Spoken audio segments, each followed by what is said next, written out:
अस्सलाम वालेकुम स्टूडेंट्स, मैं हूं आपका टीचर मुजम्मल हुसैन गुरेजा। आज हम स्टार्ट करेंगे एफएससी मैथमेटिक्स। चैप्टर नंबर 2 है डेरिवेटिव्स का, एक्सरसाइज 2.6 है। नीचे मैंने अपना व्हाट्सएप नंबर, वाइबर नंबर और ये ईमेल एड्रेस, अपनी वेबसाइट का एड्रेस ये है मेरा, ये है फिजिक्स मैथ उर्दू .blogspot.com है। ठीक है, यूट्यूब का चैनल जो है ये मैंने लिख दी। ये केस सेंसिटिव होता है, स्मॉल लेटर स्मॉल लिखा जाएगा, कैपिटल लेटर कैपिटल लिखा जाएगा। जब आप इसको लिखेंगे गूगल में जाकर तो मेरा चैनल ओपन हो जाएगा, उसको सब्सक्राइब करें, वीडियोज़ को लाइक और शेयर करना मत भूलिएगा। स्टार्ट करते हैं जी। क्वेश्चन नंबर 1 का सेकंड पार्ट है।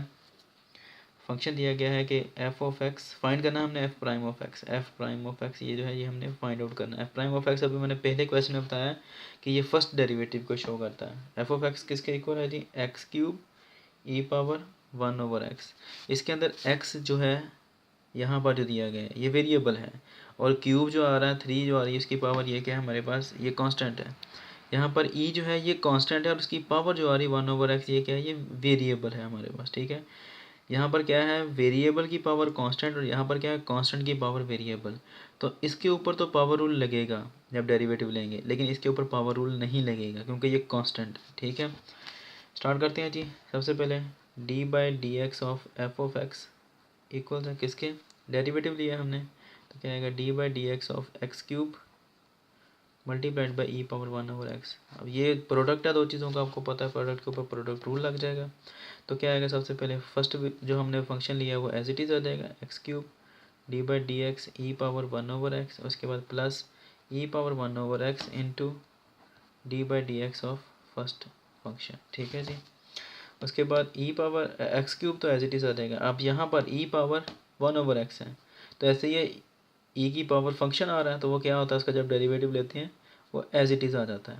उसके बाद फिर ई को छोड़कर जो उसकी पावर आ रही है उसका फंक्शन, उसका डेरिवेटिव 1/x का डेरिवेटिव लेना है, प्लस ई पावर 1/x।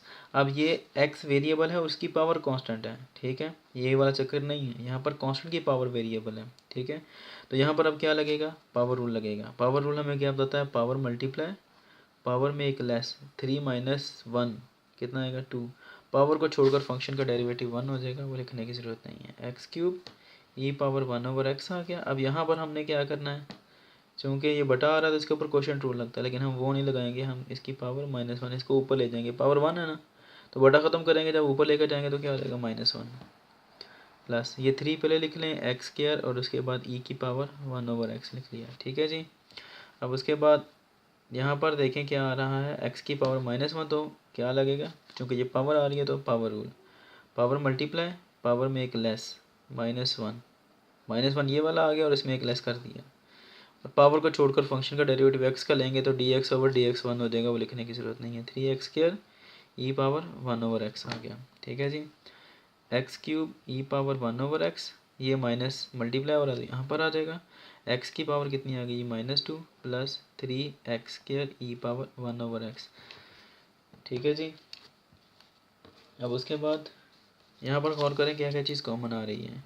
एक तो आ रहा है हमारे पास x² कॉमन आ रहा है और एक ई पावर 1/x आ रही है। ठीक है, अब पहले इसको लिख लेंगे क्योंकि प्लस आ रहा है, इसके साथ माइनस आ रहा था, इसको बाद में लिख लेंगे।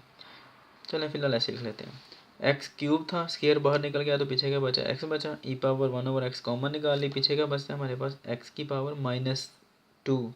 -2 की वजह से क्या हो जाएगा? नीचे चला जाएगा, प्लस हो जाएगा, और 2 एज इट इज़ ही रहेगा। ठीक है जी, 3 और x² कॉमन हो गया, ई पावर 1/x कॉमन हो गया। ठीक है जी, x² ई पावर 1/x, ये x से एक x कट गया, पीछे का बचता है हमारे पास -1/x प्लस 3।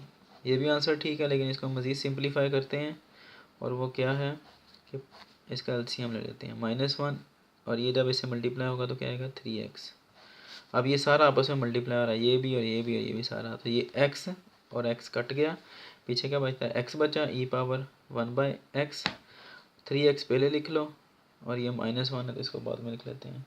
ठीक है जी, यही इसका आंसर है। उम्मीद है कि आपको समझ आ गई होगी। अगर ना समझ आए, कोई प्रॉब्लम हो तो मुझसे कॉन्टैक्ट कर सकते हैं, मेरे ईमेल एड्रेस पर कॉन्टैक्ट कर सकते हैं, वेबसाइट पर, यूट्यूब चैनल पर, मेरे व्हाट्सएप नंबर पर, जहाँ पर मर्ज़ी कर लें। मैंने स्टूडेंट्स का ग्रुप बनाया हुआ है, अगर आप उसको ज्वाइन करना चाहते हैं व्हाट्सएप पर तो मुझसे कॉन्टैक्ट कर लें। इंशाल्लाह नेक्स्ट वीडियो में आपसे कॉन्टैक्ट करूँगा।